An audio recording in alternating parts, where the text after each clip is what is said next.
श्री विष्णु सहस्त्र नाम महात्म्य इतिदम। इस पद से सहस्त्र नाम किसी तरह न्यून नहीं कहा गया है, ये बात दिखलाते हैं। दिव्य अर्थात अपराकृत सहस्त्र नामों का कीर्तन हो चुका, ऐसा कहकर ये दिखलाया है कि संख्या प्रकारांतर से भी पूर्ण हो सकती है। आरंभ में किसका जप करने से जीव मुक्त होता है, इस वाक्य से जप शब्द ग्रहण किया जाने से कीर्तन करे। इस पद से भी उच्च उपांशु और मानस रूप तीन प्रकार का जप ही लक्षित होता है। यम इदम शृणुयात इत्यादि श्लोक का अर्थ स्पष्ट ही है। परलोक को प्राप्त हुए ययाति नहुष आदि के समान वहां भी अशुभ प्राप्ति का अभाव सूचित करने के लिए अमुत्र शब्द का प्रयोग किया गया है। जो वेदांतों उपनिषदों के अर्थ ब्रह्म को जानता है उसे वेदांत तक कहते हैं। किसका जप करने से जीव जन्म मरण रूप संसार से मुक्त हो सकता है। इस कथन के अनुसार जप रूप कर्म से साक्षात मोक्ष होने की शंका होने पर कर्मों की मोक्ष में साक्षात कारणता नहीं है, मोक्ष ज्ञान से ही होता है। ये दिखलाने के लिए ब्राह्मण वेदांत का ज्ञाता हो जाता है, ऐसा कहा है। कर्म तो अंतःकरण की शुद्धि द्वारा ही मोक्ष के हेतु होते हैं। वासनाओं की एकता ही कर्म है और ज्ञान परम गति है। कर्म के द्वारा वासनाओं के जीर्ण हो जाने पर फिर ज्ञान होता है। नित्य ज्ञान को प्राप्त करके मनुष्य बंधन मुक्त हो जाता है। धर्म से सुख और ज्ञान होता है तथा ज्ञान से मोक्ष प्राप्त होता है। योगी जन आसक्ति त्याग कर चित्त शुद्धि के लिए कर्म किया करते हैं। जीव कर्म से बनता है और विद्या से ही मुक्त हो जाता है। इसलिए पारदर्शी अतिजन कर्म नहीं करते। श्रेष्ठ ब्राह्मण को उचित है कि विहित कर्मों को भी त्याग कर आत्मज्ञान, शम और वेदाभ्यास में यत्नशील हो। मनुष्य तप से पाप नष्ट करता है और विद्या से अमृत प्राप्त करता है। पाप कर्म के क्षीण हो जाने पर पुरुष को ज्ञान उत्पन्न होता है। उस समय वह स्वच्छ दर्पण में प्रतिबिंब के समान अपने आत्मा में आत्मा को देखता है।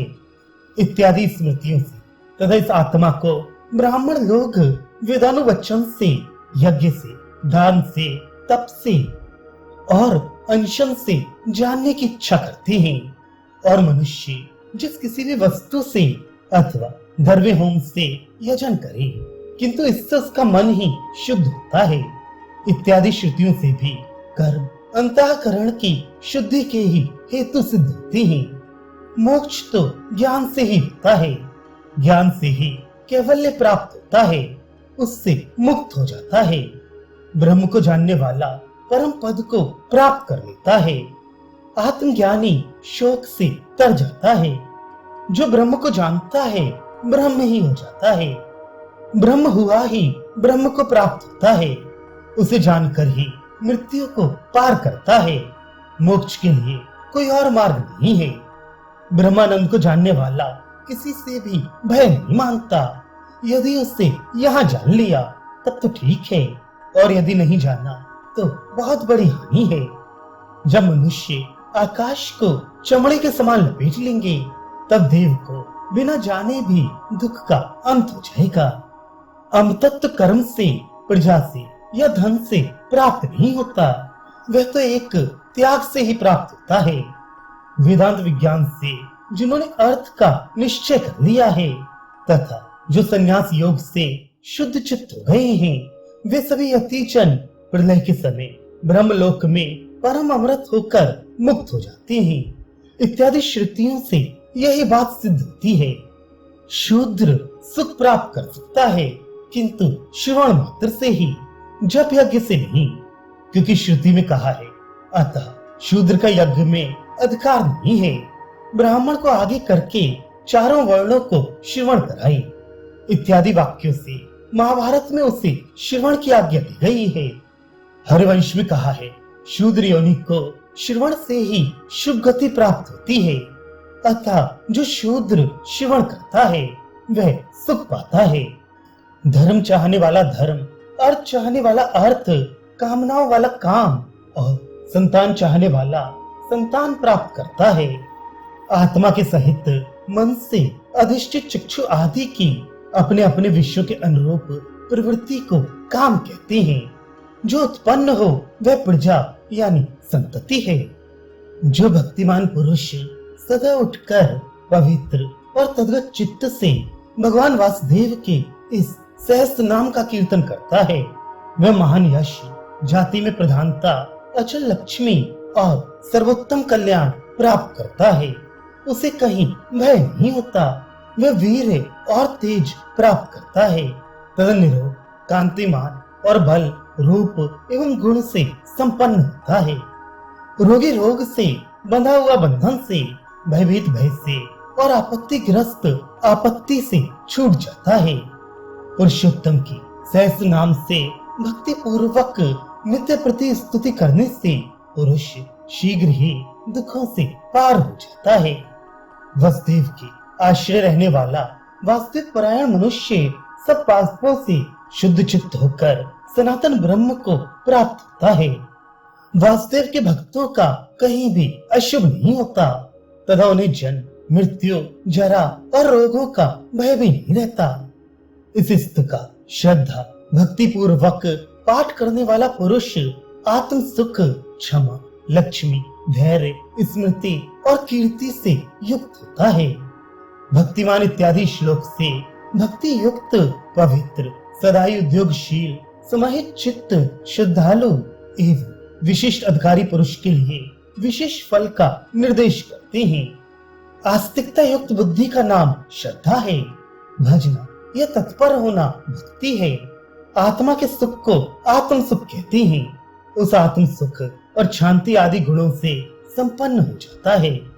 पुरुषोत्तम भगवान के पुण्यात्मा भक्तों को क्रोध, मात्सर्य अर्थात पराये गुण में दोष दृष्टि करना, लोभ और अशुभ बुद्धि नहीं होती। न क्रोधो, न लोमो, न शुभामति, इन तीन पदों में अकारण वंश से रहित नकार के साथ समास है, अर्थात क्रोध आदि नहीं होते और मात्सर्य भी नहीं होता। चंद्रमा, सूर्य और नक्षत्रों के सहित स्वर्ग, आकाश, दिशाएं तथा समुद्र ये सब महात्मा वासुदेव के वीर से ही धारण किए गए हैं। देवता, असुर, गंधर्व, यक्ष, सर्प और राक्षसों के सहित ये संपूर्ण चराचर जगत श्री कृष्ण के ही वशवर्ती है। इंद्रिय, मन, बुद्धि, अंतःकरण, तेज, बल, धृति तथा क्षेत्र क्षेत्रज्ञ इन सबको वासुदेव रूपी कहा है। सब शास्त्रों में सबसे पहले आचार ही की कल्पना होती है। आचार से ही धर्म होता है और धर्म के प्रभु श्री अच्युत ही है। ऋषि, पितर, देवता, महाभूत, धातुएं और ये चराचर जगत नारायण से ही उत्पन्न हुए हैं। योग, ज्ञान तथा सांख्य आदि विद्याएं, शिल्प आदि कर्म एवं वेद, शास्त्र और विज्ञान ये सब श्री जनार्दन से ही हुए हैं। एकमात्र विष्णु भगवान ही महत स्वरूप हैं। वे सर्वभूतात्मा, विश्व भोक्ता, अविनाशी प्रभु ही तीनों लोकों को व्याप्त कर नाना भूतों की तरह तरह से भोगते हैं।